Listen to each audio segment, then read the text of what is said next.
ನನಗೆ ಹೊಸದೇನಿಲ್ಲ. 1972ರಿಂದ ನಾನು ಮೊದಲನೇ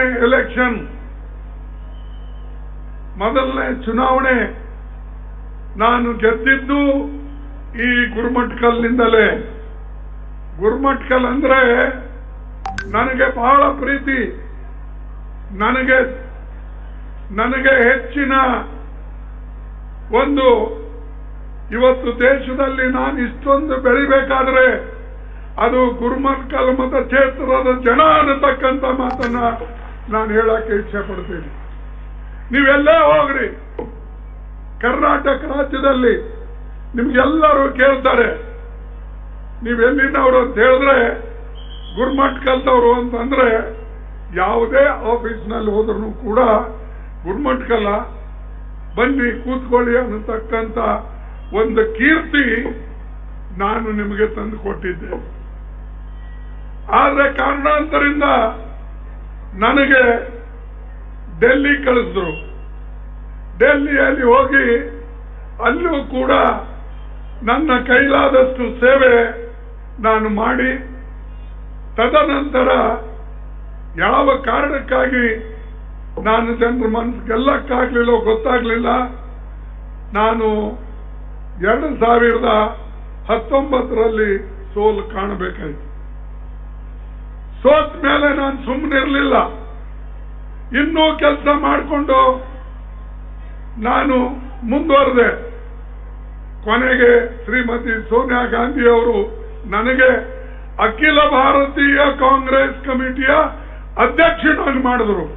ಅದು ಗುರುಮಠಕಲೇ ಕಾರಣ. ಗುರುಮಠಕಲ್ ಹೆಸರು ಇವತ್ತು ದೇಶದ ಮೂಲೆಯಲ್ಲಿದೆ. ಕಲಬುರಗಿ ಹೆಸರು ದೇಶದ ಮೂಲೆಯಲ್ಲಿದೆ. ಅದಕ್ಕೆ ನಿಮಗೆ ಗೌರವ ತರ್ತಕ್ಕಂಥ ಕೆಲಸ ನಾನು ಮಾಡಿದ್ದೇನೆ. ನಿಮಗೆ ಕೆಟ್ಟ ಹೆಸರು ತರ್ತಕ್ಕಂಥ ಯಾವುದೇ ಕೆಲಸ ಇಲ್ಲಿವರೆಗೆ ನಾನು ಮಾಡಿಲ್ಲ. ಅದಕ್ಕಾಗಿ ಜನ ಗುಲ್ಬರ್ಗಕ್ಕೆ ಕಲಬುರಗಿಗೆ ನೆನೆಸ್ಕೊಳ್ತಾರೆ. ಇವತ್ತು ನಮ್ಮ ಪಕ್ಕದ ರಾಜ್ಯದಲ್ಲಿ ನಮ್ಮ ಮುಖ್ಯಮಂತ್ರಿಗಳು ರೇವಂತ್ ರೆಡ್ಡಿ ಅವರು ಪ್ರಯತ್ನ ಮಾಡಿ ನಮ್ಮ ಕಾಂಗ್ರೆಸ್ ಪಾರ್ಟಿಗೆ ಅಧಿಕಾರವನ್ನ ತಂದುಕೊಟ್ರು. ಈಗ ಅವರು ಮುಖ್ಯಮಂತ್ರಿ ಆದರು.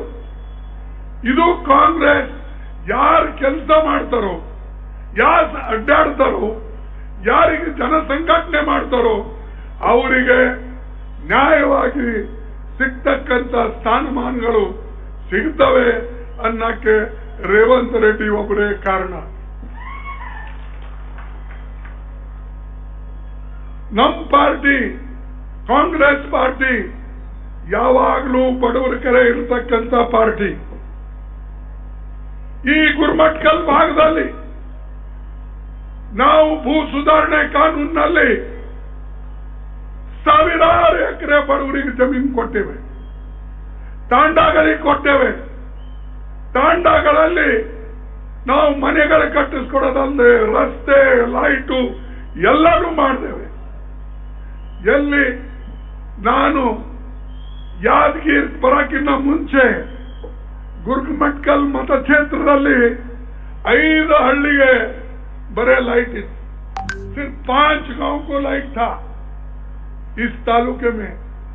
लेकिन मैं आने के बाद जब यहाँ छोड़ा तो सारे देहात को तांडास को पूरा लाइट मैंने लगा के गया. पानी का व्यवस्था करके गया. भीमा नदिಯಿಂದ ನೀರು ಬಂತು. ಇವೆಲ್ಲ ಕೆಲಸಗಳು ನಾವು ಮಾಡಿದ್ದೇವೆ ಜನರಿಗಾಗಿ. ಜನ ನೆನಪಿನಲ್ಲಿ ಇಟ್ಕೊಳ್ತಾರೆ ಅಂತ ಹೇಳಿ ನನಗೆ ಅನಿಸ್ತದೆ. ಆದ್ರೆ ಇವತ್ತು ಬಿಜೆಪಿಯವರು ಏನೂ ಮಾಡದೆ, ಜೆಡಿಎಸ್ನವರು ಏನೂ ಮಾಡದೆ ಎಲ್ಲ ನಾವೇ ಮಾಡಿದ್ದೇವೆ ಅಂತ ಹೇಳ್ತಾರೆ. ಮೋದಿ ಅವರೇ ಹೇಳ್ತಾರೆ ಅವರು ಹುಟ್ಟೋಕ್ಕಿಂತ ಮುಂಚೆ ಇಲ್ಲಿ ಏನಿತ್ತು